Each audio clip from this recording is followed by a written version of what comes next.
I see some of you are dressed and ready to go march in the Pride Parade, and I think some of our folks are already making their way down there, and Colin and Carrie are holding our spot in the parade. Where together we will be joining with other churches, organizations, and the whole Atlanta LGBTQI community in celebrating God's given diversity. Now, I love it. The Pride theme this year is rooted in resistance. 55 years ago, after the Stonewall Uprising and Atlanta's Lonesome Cowboys raid, a group of activists became concerned and came together and organized to push back on the threats and the challenges facing the LGBTQ community. That gathering has grown over the years to the largest free pride celebration in the nation, and definitely the largest in the South. Now, the executive director of Atlanta Pride, Chris McCain, explains the importance of this year's theme. I think we all already are feeling that. But he said, in the moment when the LGBTQ plus people across the country are facing renewed political attacks on our rights, on our families, even on our history, this 2025 theme, rooted in resistance, reminds us that choosing pride is not a neutral act. That choice is a declaration that we will not be erased, a commitment that we will not retreat, and a promise that we will move forward together. So each time you choose pride, you create a future where authenticity, joy, and equity are not up for debate. And I love that last point that he makes. We are here to create a future where authenticity and joy and equality become a reality that we live every day. The idea I want to focus on today is that resistance and joy belong together. We are going to need to hold on to our joy to sustain our resistance. Now, right now, I think we feel especially that we find ourselves in difficult times. Each year, I think it can't get worse, and then it does. I'm just going to have to stop saying that. But this white nationalist movement, I won't call it Christian nationalism because that is an oxymoron. There is no such thing. It is a white nationalist movement. It has gained control of most of our government, and it is seeking to silence anyone who is different, anyone who does not support them. So immigrants and anyone who looks Hispanic are in danger of detention. And women and all people of color are losing their rights. And the LGBTQ plus community is even more targeted, as trans people are told they don't even exist. We have become more and more feeling like exiles in our own country. Those of us not actually being deported wonder what the future holds for us here. And more than any time in my life, I think now we can relate to those Hebrew stories of people living in exile. So the scripture passage we read from the prophet Jeremiah speaks to this experience of exile and the loss of agency that we feel. So if you look back, it was the 6th century BC. City of Jerusalem has fallen. The people have been forced into exile in Babylon. And they're wondering, what does this mean for them as a people? What are they to do now they're trapped in this foreign place? Jeremiah's answer is clear, but to them it's surprising. For he says, build houses and live in them, and plant gardens and eat what they produce, and seek the welfare of the city where I have sent you into exile, and pray to the Lord on its behalf, for in its welfare you will find your welfare. He's saying, hunker down where you are right now, make the best of it. You're going to be there for a while. It's not a time to try to escape. It's not a time to believe what, at their time, the false prophets were saying, this will be over soon, don't worry about it. Rather, live the best you can, knowing that God is with you, even there, wherever you are, even for us in this time of exile. Because we too are called to have hope in the most difficult experiences. We're called to not give in to despair, to hold on to that hope, and to live with joy. I like to draw strength from the words of Desmond Tutu, who knew a lot about exile and turmoil. And he says, God places us in the world as agents of transfiguration.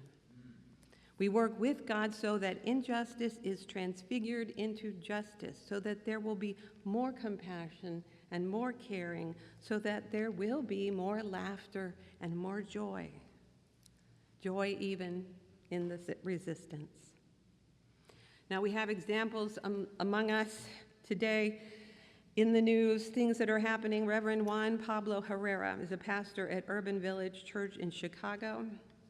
He talks about seeing an influx of pastors and people who are rallying around immigration in their neighborhoods, overcoming their anxiety with a sense of solidarity. Herrera suggests that it is a spiritual strength that we can have in times of negativity when it comes against us, that we can choose to live with joy. Joy as a way of defying the forces of the principalities. We are called to be constantly rejoicing. He gives the example of one of his favorite activities that they share there, El Mercadito, an event that hosts Mexicans and a Latina artist, and they're selling their handmade goods each year. And he said the people have said, we're just going to have to scale it back this year due to fear. But he said, no, we're not going to scale it back. We are going to make it bigger, and we are going to invite everyone who wants to come and celebrate and resist in a joyful manner. You might have seen Reverend David Black, a Presbyterian minister in Chicago, who agrees joy is one of the fruits of the Spirit. And if we are showing joy even to the people who aren't consciously looking for it, those fruits of the spirits, we share it in our protests. In September, Reverend Black was shot with pellets at close range while he was singing and praying in front of an ICE facility.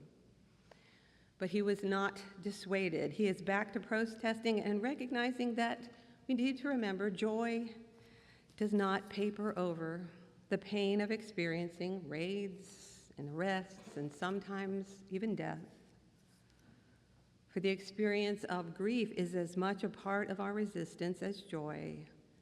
And we all need to be able to embrace our deep fears and our griefs, for it is an avenue to spiritual liberation. So today and each week and each month, we are longing for an end to this authoritarian administration, for the harm that is being caused that we see all around us. But we recognize now that this will not likely be a quick turnaround, and the damage being done will take a long time to repair. So we can relate to Jeremiah, to those he was speaking to.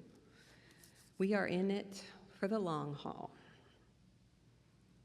Joanna Arano Gonzalez echoes this message that seems to be growing amongst those who are seeking goodwill, agreeing with Jeremiah, saying, ultimately, this administration cannot take away our joy.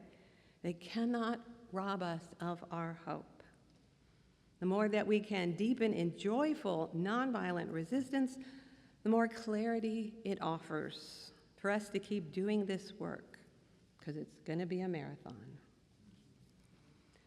Now, I want to take a moment and notice one thing about our New Testament story that we read today, the story where Jesus heals 10 lepers, tells them to go find the priest who can verify that they are healthy now, and only one takes time to stop and thank Jesus for this amazing transformation in his life. It's a story about gratitude, and I usually preach about gratitude when we bring up this story, and I have a whole nother sermon if y'all want to stick around for another half an hour. No? Oh, no? Just kidding. Because there's just one important thing in this story to note for our issues today. It's about gratitude, but it's about more than gratitude. It is about affirming and embracing the other. It is about a foreigner who receives unexpected welcome. It's about identity. It is about exclusion and inclusion and exile and return and who's invited and who belongs. For these leopards in the story, they have been living in the shadows. They've been living in between. The custom of the day were that they had to stay in seclusion. They had to keep their distance from everyone else. They had to announce their presence before they went anywhere, yelling, "Unclean." So when Jesus heals their leprosy, he doesn't just cure their bodies. He restores their identities. He enables their return to all that makes us fully human: community, companionship, intimacy. And Luke tells us that the 10th leper is a Samaritan. He is a double other. He is marginalized both by his physical condition and his foreignness. The enmity between the Jews and the Samaritans was entrenched. They were enemies. So when Jesus is putting the spotlight on this one grateful man, he's not really asking for more expressions of gratitude from the others. He wants to make sure that the people around him recognize that he is inviting all people who have been pushed to the margins, back into community. Like he does so many other times, he is showing the world that God's love leaves no one out. Above all, we see over and over again Jesus respecting and restoring the dignity of individuals loved by God, no matter who they are, where they come from. And that's why, together, we as a congregation are celebrating Pride. We're supporting the LGBTQ+ community because we believe that there is no one beyond the scope of God's love. We march together because we believe that in Christ there is neither Jew nor Greek, male nor female, slave nor free, all are one. Because Jesus came to break down our binaries God never intended for humans to hold with such a tight grip. John 15, Jesus says, "This is my commandment, that you love one another as I have loved you, and I give you this command so that you may love one another." Love is at the center of the gospel.